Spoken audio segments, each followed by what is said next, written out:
Assalamualaikum warahmatullahi wabarakatuh. Bertemu lagi dengan saya dalam video ini. Kali ini kita akan belajar materi paling utama dalam kuliah Multimedia Design, yaitu multimedia.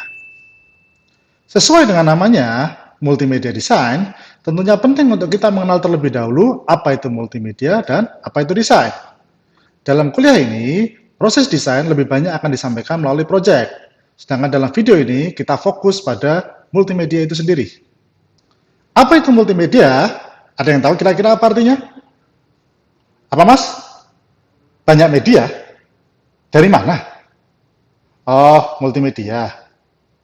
Sesuai dengan namanya, multimedia sendiri terdiri dari dua kata, yaitu multi dan media. Sehingga tidak heran kalau ada orang yang kemudian mengartikannya banyak media atau menggunakan banyak media. Tapi masa ya cuma itu tuh artinya? Multimedia punya arti yang lebih luas daripada itu. Kalian mungkin bisa mencoba mencari sendiri definisinya di internet. Tapi jangan heran jika ada banyak definisi yang mungkin terlihat berbeda. Dan mungkin saja kalian jadi bingung dibuatnya. Oleh karena itu, dalam video ini saya mencoba untuk membantu mendefinisikan apa itu multimedia. Kita akan melihatnya dari tiga sisi sekaligus, yaitu dari aspek why, mengapa kita butuh multimedia, what, apa saja isi multimedia, dan how, bagaimana kita menggunakan multimedia. Jika kalian sudah melihat video perkenalan saya, di situ saya sudah menjelaskan bahwa aplikasi secara umum memiliki dua fungsi. Yang pertama adalah meningkatkan produktivitas, dan yang kedua adalah menyampaikan informasi. Multimedia lebih banyak dipakai untuk tujuan yang kedua, yaitu menyampaikan informasi.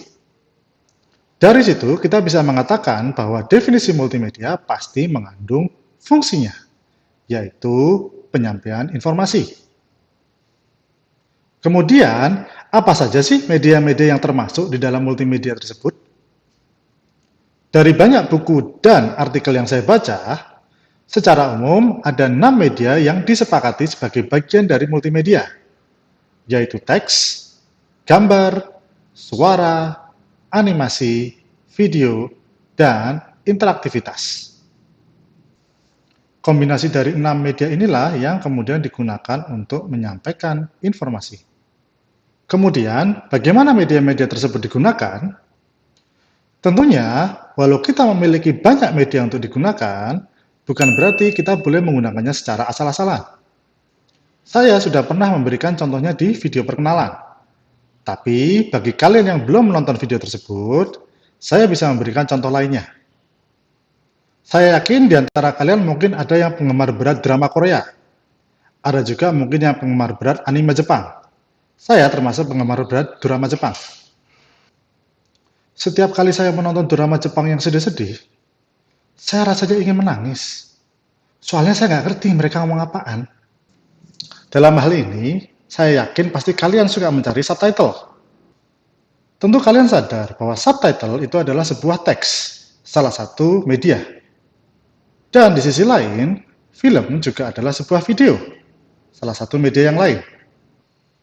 Ketika teks dan video digunakan bersamaan, kita akan lebih paham informasi apa sih yang ingin disampaikan oleh sutradara kepada kita. Tapi, bukan berarti asal ada teks dan asal ada video, kemudian kita bisa langsung menyampaikan sebuah informasi. Bayangkan saja, sebuah film A, kemudian kita pasangkan dengan subtitle dari film B. Bukannya tambah mengerti, kita justru malah tambah bingung memahami film tersebut. Bayangkan sekarang kalau kita punya film A, kemudian kita pasangkan dengan subtitle dari film A. Apakah pasti cocok? Gimana, Mas? Pasti cocok. Coba sekarang bayangkan kalau subtitlenya meleset 1 detik aja. Gimana rasanya? Sedih? Sip. Jadi, sebuah film yang dipasangkan dengan subtitle dari film yang sama sekalipun, belum tentu langsung cocok. Kedua media ini perlu digunakan dengan kombinasi yang baik. Kata kuncinya adalah integrasi. Kedua media ini perlu digunakan secara terintegrasi. Sehingga kita bisa mendefinisikan multimedia sebagai penyampaian informasi menggunakan keenam media, secara terintegrasi. Namun demikian, karena kalian kuliah di Prodi Teknologi Informasi, maka saya perlu memasukkan unsur IT ke dalam definisi ini. Saya berharap produk multimedia yang kita hasilkan bukan hanya sekedar poster, atau brosur, atau buku. Tapi saya berharap produk multimedia yang kita hasilkan menunjukkan eksistensi kita sebagai orang IT. Itulah sebabnya, dalam kuliah ini, saya berharap produk multimedia yang kalian hasilkan adalah aplikasi. Jadi, definisi multimedia yang akan kita gunakan dalam kuliah ini sampai akhir semester adalah penggunaan komputer atau peralatan elektronik lainnya dalam penyampaian informasi menggunakan teks, gambar, suara, animasi, video, dan interaktivitas secara terintegrasi. Saya yakin di antara kalian mungkin menemukan definisi yang berbeda. Tidak masalah, setidaknya saya ingin menyampaikan bahwa dalam kuliah saya ini, itulah definisi yang akan kita pakai.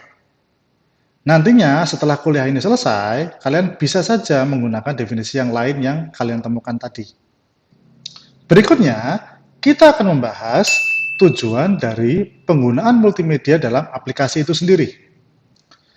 Jadi, tujuan apa, Mas? Menyampaikan informasi? Betul, Mas. Tapi kita perlu untuk jelaskan lebih jauh lagi. Apa sih yang dimaksud dengan menyampaikan informasi itu? Oke?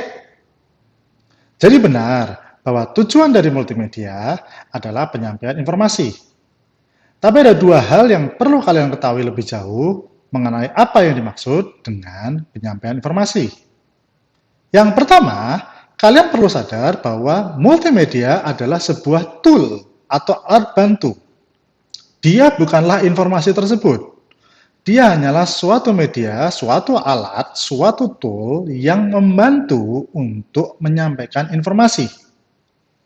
Oleh karena itu, sebelum kalian memutuskan menggunakan multimedia, kalian perlu putuskan terlebih dahulu, apa sih informasi yang ingin kalian sampaikan? Karena kalau informasinya tidak jelas, maka multimedia yang dihasilkan juga tidak jelas. Yang kedua, multimedia bukan hanya digunakan untuk menyampaikan informasi, tetapi multimedia juga digunakan untuk memahamkan informasi tersebut kepada audiens. Dengan kata lain, informasi yang kita miliki tidak hanya ingin kita sampaikan kepada audiens. Dalam beberapa kasus, kita juga ingin supaya audiens memahami informasi yang kita sampaikan. Dari dua hal tersebut, bisa dikatakan bahwa tujuan dari multimedia adalah sebagai alat bantu untuk menyampaikan dan memahamkan informasi kepada audiens. Tujuan ini menjadi penting dalam proyek, terutama nantinya di tahapan desain. Sebab di sana kalian akan bertanya-tanya dan berpikir dengan matang. Kalau saya ingin menyampaikan sebuah informasi dan juga ingin memastikan bahwa informasi ini terpahamkan oleh audiens, kira-kira bentuk multimedia seperti apa yang akan membantu mencapai hal tersebut? Nah, apa kira-kira keuntungan menggunakan multimedia? Setidaknya yang saya temukan ada 4 keuntungan multimedia yang bisa kita gunakan minimal dalam proyek kuliah kita. Yang pertama, multimedia mampu meningkatkan kualitas penyampaian dan pemahaman informasi kepada audiens. Misalnya, kita ingin mengkampanyekan bahwa merokok itu berbahaya bagi kesehatan. Ada beberapa cara yang bisa kita pilih. Yang paling murah, kita bikin tulisan di Word, kita print, kemudian kita tempel. Apa yang terjadi? Bisa saja karena kampanyenya hanya menggunakan teks di atas kertas putih, jadinya kurang menarik perhatian. Atau yang kedua, mungkin saja dipasang di tembok sebelah kiri teksnya, tapi orangnya pas lewat, dia ngelihat ke tembok sebelah kanan. Jadinya teksnya gak kebaca. Atau yang ketiga, mungkin ada orang yang membaca teks tersebut, tapi karena teksnya biasa saja, jadi efeknya tidak terasa atau kurang terasa. Sekarang, bagaimana kalau teks tersebut kita tambahkan dengan gambar? Misalnya seperti yang bisa Anda lihat di link berikut ini. Kira-kira mana yang lebih terasa efeknya? Mana yang lebih membuat Anda paham bahaya merokok? Kemudian, bagaimana kalau kita tambahkan video? Misalnya seperti yang ada di link berikut ini. Itu video. Sekarang, bagaimana kalau kita tambahkan interaktivitas? Misalnya, kita membuat sebuah virtual reality atau simulator yang nantinya akan mensimulasikan penyakit paru-paru yang diderita oleh perokok. Jangan tanya linknya. Saya belum punya linknya, ini cuma imajinasi saya belaka. Jadi, dari contoh-contoh yang sudah kita lihat, semakin banyak media yang kita tambahkan, efek penyampaian dan efek pemahaman yang dirasakan oleh audiens akan semakin terasa kuat. Tentunya, perlu kita pastikan bahwa penambahan media ini dilakukan secara terintegrasi. Keuntungan yang kedua dari penggunaan multimedia adalah kemampuannya dalam menarik perhatian dan juga mempertahankan perhatian. Secara umum, jika kalian disuruh untuk belajar, mana media belajar yang lebih kalian pilih? Apakah yang ini? Atau yang ini? Atau mungkin kalian lebih memilih belajar menggunakan video, seperti yang sedang saya lakukan sekarang ini? Atau mungkin kalian lebih memilih belajar menggunakan game? Jadi, bisa disimpulkan bahwa multimedia memiliki kemampuan untuk menarik perhatian kita, bahkan mempertahankan perhatian kita.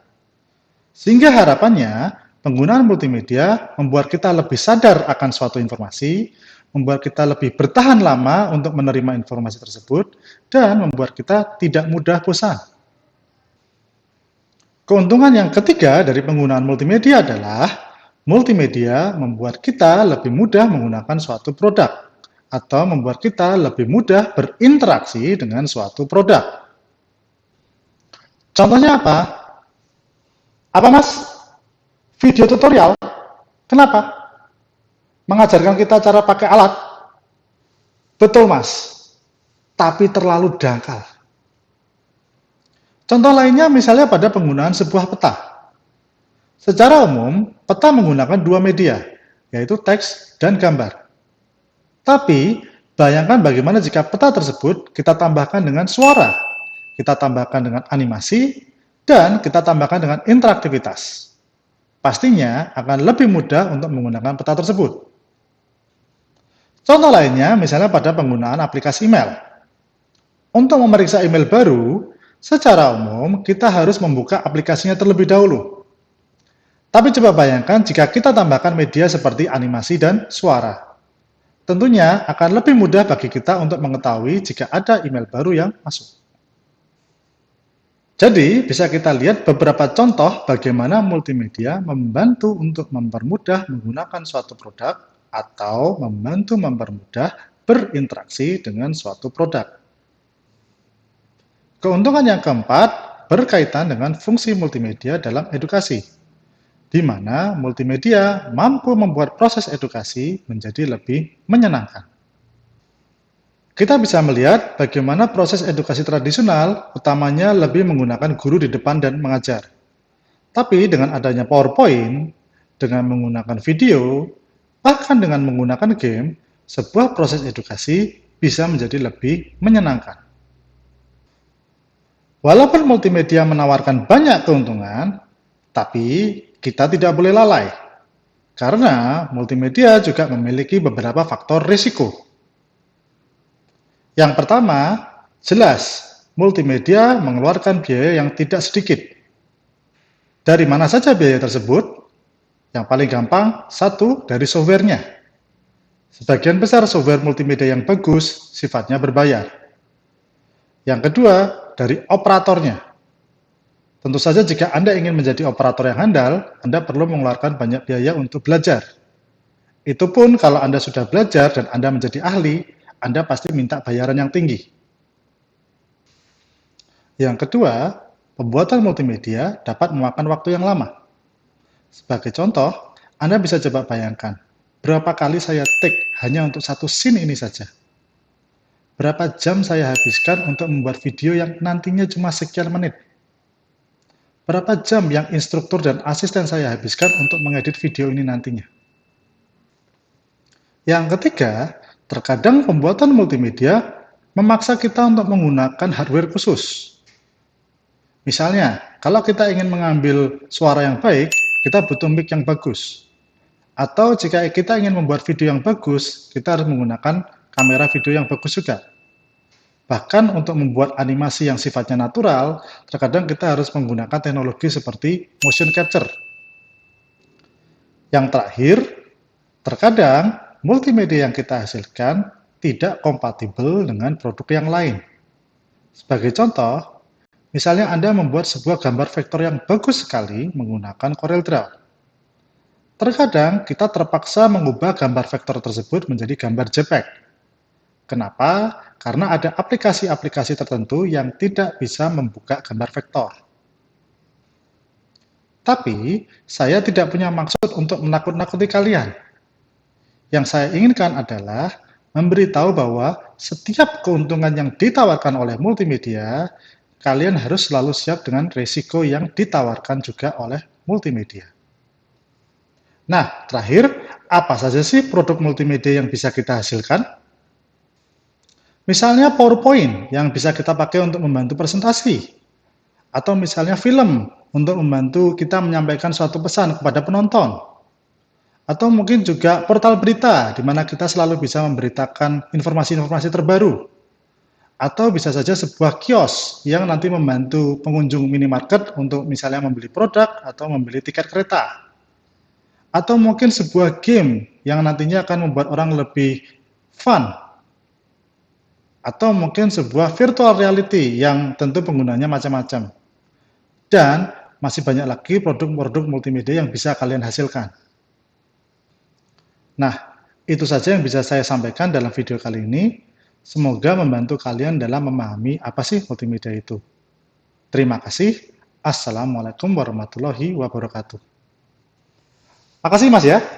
Video berikutnya datang lagi ya Mas ya.